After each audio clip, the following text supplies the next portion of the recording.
Hey everybody, Ron here with my 2 cents.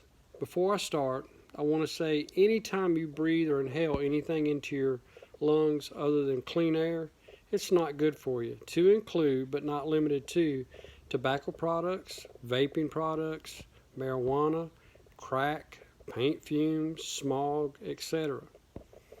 I am a former cigarette smoker and I smoked for 32 years. And when I quit over 8 years ago, I was up to 2.5 packs a day. Now, when I quit, I didn't touch anything for 5 years, but I did start vaping, and I've been vaping now for a little over 3 years. I felt then and still do now believe that I have found a safer alternative to tobacco. As a matter of fact, I mostly vape zero nicotine e-juice, which means there's no nicotine in it. Now, on with why I'm making this video. As most of you have heard, there's been an outbreak of vaping-related illnesses that attacks the lungs. They say it's over 500 cases with 8 deaths. And here's what the headlines read, okay? A 6th person has now died from mysterious lung disease illness linked to vaping. Vaping illnesses increased to 530 probable cases, CDC says. Vaping-related illness surge as FDA discloses criminal probe. Missouri man dies from vaping-related illness, bringing U.S. death toll to 8. Now, if you read that particular one, he had some serious pain issues and started vaping. And when I read down here, you'll see why he started vaping, okay? But anyway, the list goes on and on. So in most of the reports, it says that they don't know the exact cause.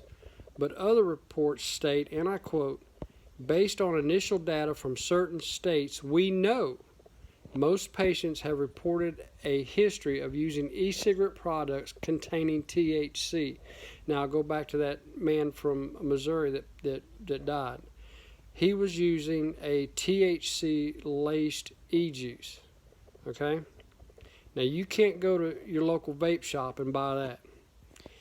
And for those of you that don't know what THC is, basically it's just the chemical in marijuana that makes a person high.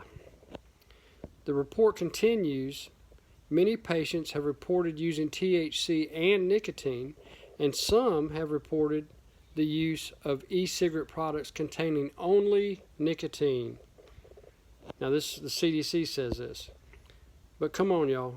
We all know that if you ask certain people if they smoke something with THC in it, they're going to say, oh, no, no. So I'm sure those percentages are slightly skewed, don't you? Another report goes on to say, and mind you, these are way down on the reports. Officials are narrowing the possible culprits to adulterants in vaping products reported to have THC. The sudden onset of these mysterious illnesses and the patient's severe and distinctive symptoms have led investigators to focus on contaminants rather than standard vaping products that have been in wide use for many years. I can't emphasize that enough. They're focusing on contaminants rather than the vaping products, the e-cigs, the e-juice. One potential lead is the oil derived from vitamin E known as vitamin E acetate. Investigators at the U.S. Food and Drug Administration found this oil in cannabis products in the samples collected from patients who fell ill across the United States. There's more about New York, where they found the same oils being used in these THC-laced juices. Okay, New York state officials said they are issuing subpoenas to 3 companies the department has identified as selling thickening agents containing high levels of vitamin E that can be used in black market vaping products that contain THC. Drug dealers have been using thickening agents to dilute THC oil in street and illicit products for years. Now, this thickening agent that's in these THC-laced products is an oil, which is well known in the e-juice production community to be a huge no-no. I used to make my own juice. I made my own juice for about a year. It's just too much of a hassle trying to make sure everything's perfect so you don't mess up. And you do not use any oil-based products such as the flavoring in e-juice production. Why? I'm going to tell you. The inhaled oil droplets stick to the lungs, which keeps the lungs from providing enough gas exchange. Inhaling any oil-based product can cause acute respiratory distress syndrome, and you die. So going on, and now, on top of that, they want to ban flavored e-juices because they say it targets children. Well, shit fire. Let's ban all those strawberry, apple, pineapple, and other fruity flavored alcoholic beverages. And what about those fruit flavored cigars? Man, you talk about a shit storm that would get stirred up. You start taking alcohol away from people, they're going to riot and they're going to march in the streets. But y'all look, this e-cig vaping scare is just another way to keep us in the herd. What do I mean by that?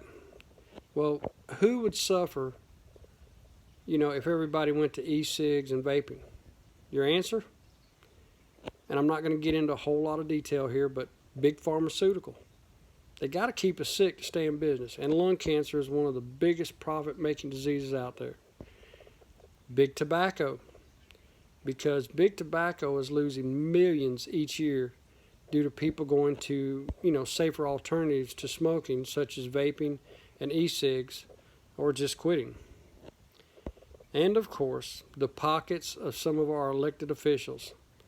Definitely not getting into that. That's self-explanatory.